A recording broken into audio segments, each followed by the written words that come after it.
muy claro, un documento donde pedimos 3.000 millones de euros más para los gastos de funcionamiento de los ayuntamientos, pero que se aplique a la vez, que no pueden haber administraciones de nefasta gestión económica del gobierno socialista, que queremos que se vaya en prestación de servicios básicos, esenciales y fundamentales, y bases de régimen local. Hemos pedido que se... Esa posición es la de todos, pero no solamente la del partido, por todos los ayuntamientos, por los del PP, por los del PSOE. Vamos a exigir que independientemente de cuándo se apruebe un modelo u otro, tengan la aplicación en el mismo instante. Y vamos a pedir también otra cosa que para nosotros es muy importante, que el nuevo modelo de financiación de las entidades locales se pacte con el Partido Popular.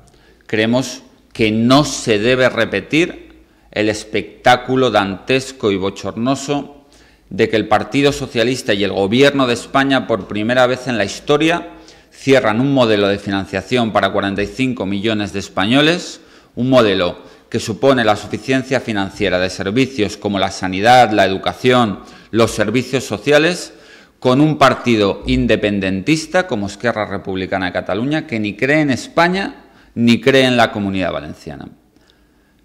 Dialoguemos, consensuemos y pactemos, y eso es lo que estamos pidiendo. Yo quiero decir que el señor Alarte ha mentido a los ciudadanos,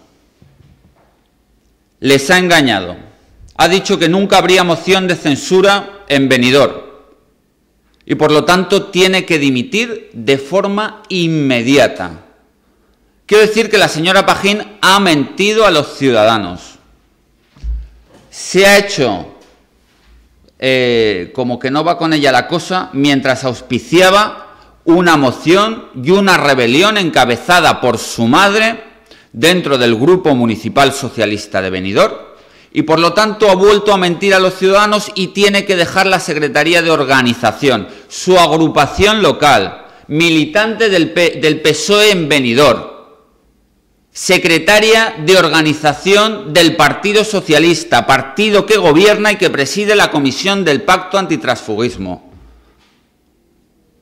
El Partido Socialista no se merece políticos que mientan, y Alarte y Pajín han mentido.